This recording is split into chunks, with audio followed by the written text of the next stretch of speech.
Today's devotional comes from 1 Kings chapter 3, verses 8 and 9.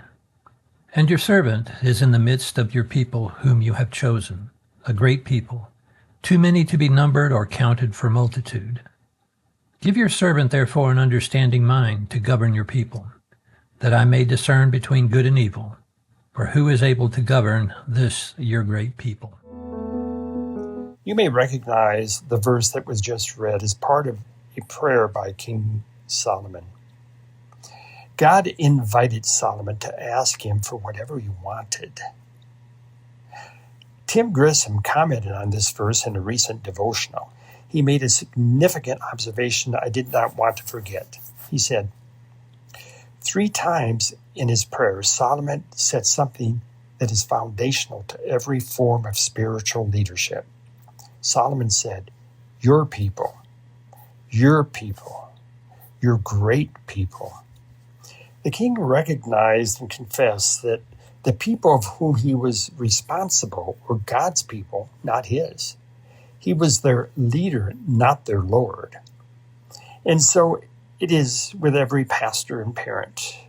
With any person God has placed in a role of spiritual leadership, those you care for are his, not yours. That's a great observation, isn't it? Solomon understood that he was a steward of the authority and responsibility God had given him. He knew that he was not sufficient to lead God's people.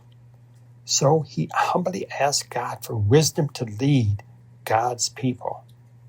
God honored his prayer because his prayer was in alignment with God's will. It was aligned with God's purposes and his desires. These are the kind of prayers that God delights in answering. It grieves me to say that Solomon drifted away from this devotion he had to God and his people. As time passed, he allowed competing gods to creep in, like the gods of wealth and power and fleshly desires. Instead of your people, and your great people, it became my people, my authority, and my great wisdom. What a way to end a good beginning. Let me close with this challenge from Paul. Therefore, my beloved brothers, be steadfast, immovable, always abounding in the work of the Lord, knowing that in the Lord your labor is not in vain.